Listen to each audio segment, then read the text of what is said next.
много хищений в почте. Мы с этим активно боремся. А молодежь не хочет работать на низкую зарплату. В районе 6-7 тысяч сомов у нас получают почтальоны. Здания, сооружения, они уже все ветхие. Не побоюсь этого слова, все идет по накатанной.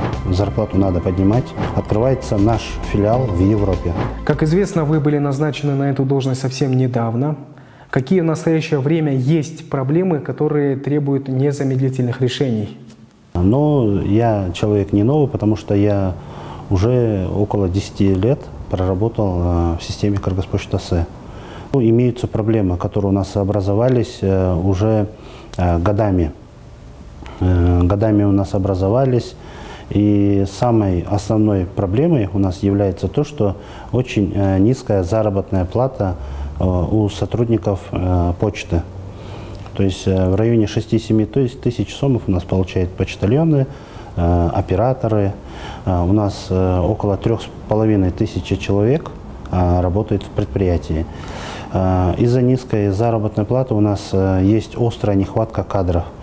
То есть это квалификация кадров, это у нас очень большая текучесть и отток кадров, потому что молодежь не хочет работать на низкую зарплату и преимущественно уходит в другие сферы. Да? У нас, получается, остались и работают сотрудники сейчас, такие, можно сказать, патриоты, да, почты, с которыми почта и начинала работу. У нас проблемы, получается, с обучением, да, то есть очень редко проводилось за эти годы обучение кадров, да, то есть все идет по накатанной, можно сказать, там, то, что вот в 90-е начало работать, оно и пошло. Потом у нас, значит, нет автоматизации, то есть полуавтоматизированная система. Из-за, получается, отсутствия, можно сказать, такие, да, более половины республики автоматизации, мы сталкиваемся с большими проблемами. Это значит, хищения у нас происходят, много хищений в почте. Бывают такие у нас случаи, когда есть, как, я думаю, как и везде, недобросовестные сотрудники, и идет присвоение средств, мы с этим активно боремся. Для дальнейшего эффективного развития этой области, как мы знаем, нужны инвестиции. Какие вы будете создавать условия для потенциальных инвесторов? Я, как ранее сказал, в рамках развития предприятия мы выделили 3 направления основных, базовых для развития. Это значит развитие внутреннего рынка, это значит развитие трансграничной электронной торговли. И третий компонент у нас цифровизация. Потенциально Кыргызпочта-С может стать одним из основных участников электронной торговли в республике. Но для того, чтобы этот рынок не потерять, Кыргызпочта-С должно активно в этом участвовать. Мы буквально недавно стали открытым акционерным обществом с 100% долей у государства. Раньше мы были государственным предприятием. Не побоюсь этого слова, что сейчас у Кыргызпочта-С есть, значит, возможность для развития. Есть такое понятие, как места обмена за границей. Да? Вот это все в рамках Всемирного почтового союза. Да? Мы сейчас запланировали открыть вот места обмена за границей в Китайской Народной Республике, в сотрудничестве с почтой Китая в Соединенных Штатах, в Европейском Союзе, Турецкая у нас это, да, республика. У нас было подписано соглашение с почтой Китайской Народной Республикой. А что такое почта Китая? Да, почта Китая — это 72 миллиарда долларов оборота и 16 миллиардов долларов чистой прибыли. Это, в рейтинге они сейчас №1 почта.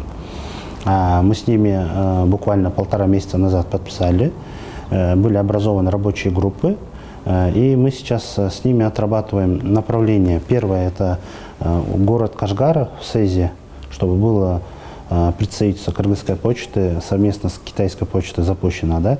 Что это дает людям и что это дает предприятию? Да? в первую очередь, это развитие трансграничной электронной торговли. Это значит, дает доступ нашего населения к выходу на китайские популярные маркетплейсы. Если сейчас, допустим, с площадок заказывает наш гражданин, оно идет 40, а бывает и 60 дней. Почему так происходит? Потому что при заказе платформа, если определяет отправителем китайскую почту, оно идет у нас на Республику Казахстан. Там оно, получается, все это собирается, грузится в автотранспортные средства, и через месяц-полтора оно приходит только в Кыргызскую республику. И только потом наши почтальоны доносят до наших граждан. Чтобы в течение 10-15 дней мы вот через пункты пропуска Туругарт, Иркиштам довозилась почта, обрабатывалась и была осуществлена доставка до наших граждан. Второе, значит, сейчас мы подписали соглашение с Omniva. Omniva Group, это, значит, эстонская почта, является она одной из передовых почтовых служб в Европе. Мы договорились по двум направлениям. Первое, значит, Omniva открывает свое представительство в Кыргызской республике на базе Кыргызпочта-С. А это, ну, я хочу подчеркнуть, это европейская почта. Будет открыта здесь. Вот по всей Центральной Азии отбор был, и здесь было предпочтение именно в нашу сторону. Оператором будет выступать Кыргызская почта. Я думаю, где-то в ноябре месяце мы уже откроемся. Что это дает почте, что это дает, значит, гражданам, да? Во-первых, мы открываем и удешевляем, да? Делаем быструю логистику европейских товаров на кыргызский рынок. Открываются такие, значит, возможности, то есть прямого заказа с европейских маркетплейсов. Это ASOS, это там Next, такие, да, эти, ну, многие популярные бренды. Получается, можно будет заказать через маркетплейсы и воспользоваться доставкой через почтовую администрацию. Быстрый, не как то, что сейчас у нас практически не было, да, сообщений. Будет наше представительство, это все будет аккумулироваться в, получается, на представительстве, на складе у Кыргызской почты в Европе. И далее будет направляться сюда, на кыргызский рынок. Ну, я считаю, это будет очень знаменательно для Кыргызской почты, потому что открывается наш филиал в Европе. Это естественно, это наш, вот, значит, увеличение вот этих потоков, у нас появляется возможность увеличить и доходы. Есть ли у вас в планах расширение спектра услуг почтовой связи, в том числе по выдаче пенсий, пособий гражданам с использованием специальных терминалов, аналогичных банковским? В рамках реновации мы хотим преобразовать наше почтовое отделение в некие такие центры притяжения населения. То есть в мультифункциональные почты, где с полным спектром и набором услуг базовых для наших граждан. Он мог сразу получить, значит, и услуги базовые, да, почтовые, финансовые услуги. Также мы хотим предусмотреть такую вещь, как отрабатываем с Министерством цифрового развития, нашим курирующим, да, министерством, чтобы были, значит, мини-цоны. В мировой практике во многих почтовых администрациях за счет широкой филиальной сети они начали развивать такие продукты, как социальные аптеки. Социальные аптеки, человек пришел и мог там по доступной социальной цене получить различные медикаменты. Да? Также на нашей базе открыть центры электронной коммерции. Что это такое? Чтобы научить правильно наших граждан, чтобы могли регистрироваться на международных вот этих платформах. А мы ведем, вот я как ранее сказал, будем запускать с Турцией. У нас идут переговоры с Озоном, российский маркетплейс, с корейским у нас маркетплейс идет. И чтобы наши граждане могли делать регистрацию и продавать свою продукцию на этих международных крупных маркетплейсах. Да? На сегодняшний день порядка 35-40% доставки пенсий сейчас осуществляет Кыргызпочта СС. Казахстан, Россию, можем дальнее зарубежье взять. Везде была практика, то, что далее почтовые администрации, они перерастали и параллельно вот на базе дочерних предприятий, там, в общем, создавали почтовый банк, да? И, соответственно, вот эти все базовые услуги переходили в эту сферу. На сегодняшний день, конечно, хотелось бы, но в первую очередь мы сейчас должны думать о том, чтобы развить наши базовые почтовые услуги, чтобы мы могли дать качественные вот эти услуги, и после этого уже можно было бы думать, допустим, о таких финансовых инструментах. Пока, значит, у нас идет сотрудничество, вот, как я ранее сказал, с государственными банками, ну, все это сделано для удобства для населения. Расскажите о себе. Какой вуз вы окончили, про ваш опыт работы в данном секторе, какие крупные проекты вы уже сумели реализовать? Я, получается, с 2002 по 2006 год учился в Международном университете Кыргызстана по направлению международное право, как бы окончил вуз с отличием, значит, с красным дипломом. Ну, базово у меня было, получается, международное право.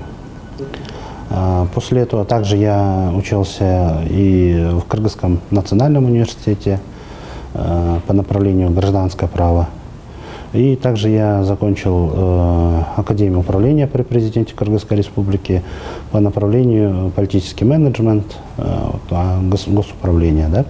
Прошел там должности от главного специалиста до начальника управления правового. Вот. И на тот период очень часто сталкивался с работой Кыргызпочта СС, потому что вот коммуникации были, и связь была при Министерстве транспорта и коммуникаций. Обязательно должен быть план. План, по которому ты должен идти. Нельзя, допустим, бросаться из стороны в сторону. И, ну, естественно, это все будет отражаться на предприятии, на сотрудников. То есть у тебя должен быть четкий план. Должна быть человечность. То есть у нас очень большая структура, 3500 человек. И, ну, с каждым нужно найти подход. Должна быть сильная команда. Должна быть сильная команда из профессионалов. Не так, чтобы там просто для галочки, а должна быть действительно сильная команда, которая может это сделать. При наличии команды, при наличии четкого плана, значит, также должна быть доступность и транспарентность, да, для сотрудников, чтобы наши сотрудники знали, куда мы движемся, куда мы идем, чтобы не было закрытости от них, да. Поэтому я вот стараюсь всегда иметь прямой диалог с любым сотрудником, с нашим, и чтобы была сплоченность в коллективе. Ну, это, я такое считаю, базовые вещи, при котором у нас есть, значит, хорошие возможности для развития.